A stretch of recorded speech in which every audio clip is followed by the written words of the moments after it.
Assalamualaikum warahmatullahi wabarakatuh. Perkenalkan, nama saya Nailul Muflihah dari kelas C4 PMI, NIM 194041182. Pada pertemuan kali ini di matkul Perbandingan Agama, saya akan menjelaskan sedikit tentang perkembangan agama Katolik. Istilah Katolik berasal dari bahasa Yunani, yaitu Katolikos, yang berarti ajaran yang diterima di seluruh dunia atau ajaran yang terbesar di seluruh dunia. Sejarah agama Katolik, yakni agama Katolik awalnya dibawa oleh Yesus Kristus menyebar ke seluruh dunia seperti Eropa, Amerika, Asia, dan Afrika. Agama Katolik tumbuh ketika Yesus lahir di kota Bethlehem yang terletak di Palestina pada awal abad keempat Masehi, di mana gereja mendapatkan pengakuan resmi dari Kaisar Romawi, yakni Konstantin Agung, pada tahun 380 Masehi dalam bentuk Katolik Ortodoks. Selanjutnya yakni perkembangan agama Katolik.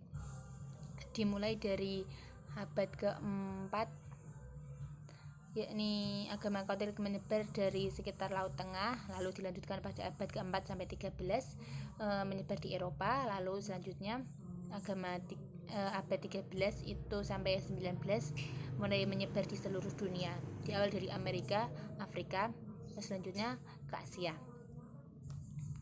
Sistem kepercayaan agama Katolik, yakni Gereja Katolik mempunyai keyakinan bahwa Tuhan, atau mereka menyebutnya itu Allah, itu hanya satu dan mempunyai 3 kepribadian, yakni Allah Bapa, Yesus Sang Putra, dan Rohul Kudus.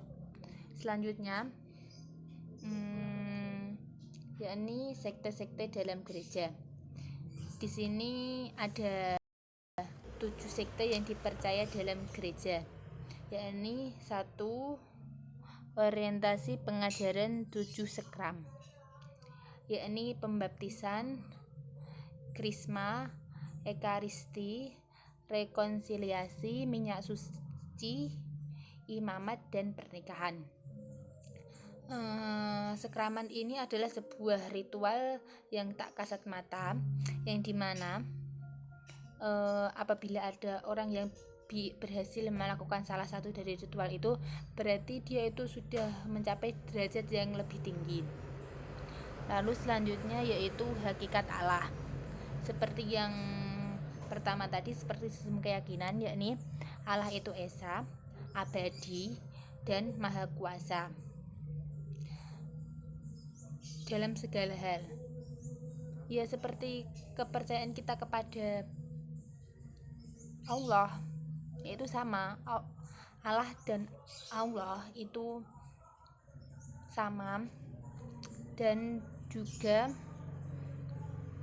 satu, abadi, kekal, dan berkuasa. Dan seperti yang pada sistem keyakinan tadi, umat Katolik itu mempercayai bahwa Allah itu mempunyai 3 kepribadian, yakni Allah Bapa, Allah Anak atau Yesus tadi, dan Rohul Kudus. Selanjutnya ya sekte dosa asal. Dosa asal itu berawal dari manusia yang diciptakan untuk menyembah Tuhan, tapi dia itu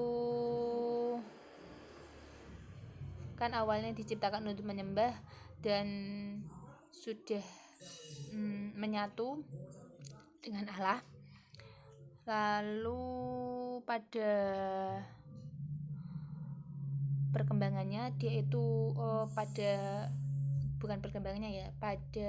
berjalannya itu dia tidak taat dan membangkang, dan selanjutnya dia meninggal. Keadaan inilah yang disebut dosa asal.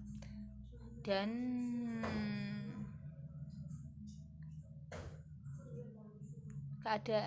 dosa asal itu pada saat Yesus datang, keadaan membaik, dan dosa asal itu masih dipercaya, tapi Yesus itu datang dengan menawarkan dosa asal atau membuat manusia dan makhluk dan Tuhannya itu lebih mempunyai keintiman lagi.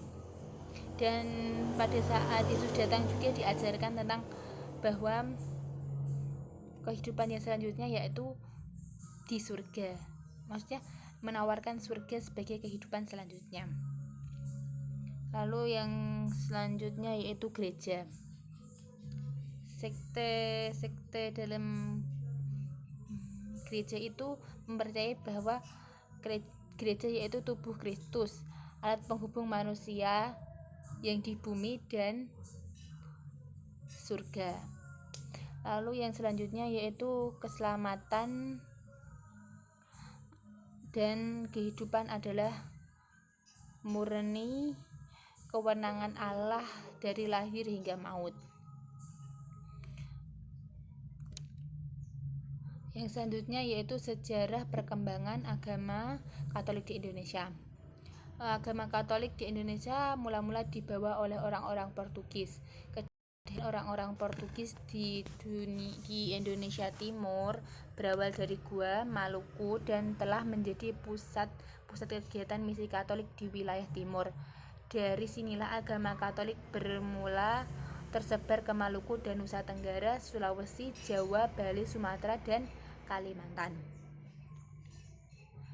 Kejayaannya dimulai pada masa itu terjadi pada saat kedatangan saudagar Gonçalves Salvoso yang mempunyai misi menyebarkan agama dan berhasil mengajak penduduk Halmahera untuk memeluk agama Katolik. Gimana ada kejayaan pasti ada kemunduran ya. Kemundurannya yaitu terjadi ketika Belanda datang ke Indonesia dan memonopoli segalanya.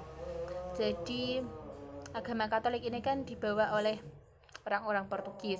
Nah, sedangkan Portugis dan orang Portugis dan orang Belanda, Indonesia kan dijajah oleh Portugis lalu digantikan oleh Belanda. Nah, jadi pada saat orang Belanda itu datang, itu dia menyebarkan agama yang lain.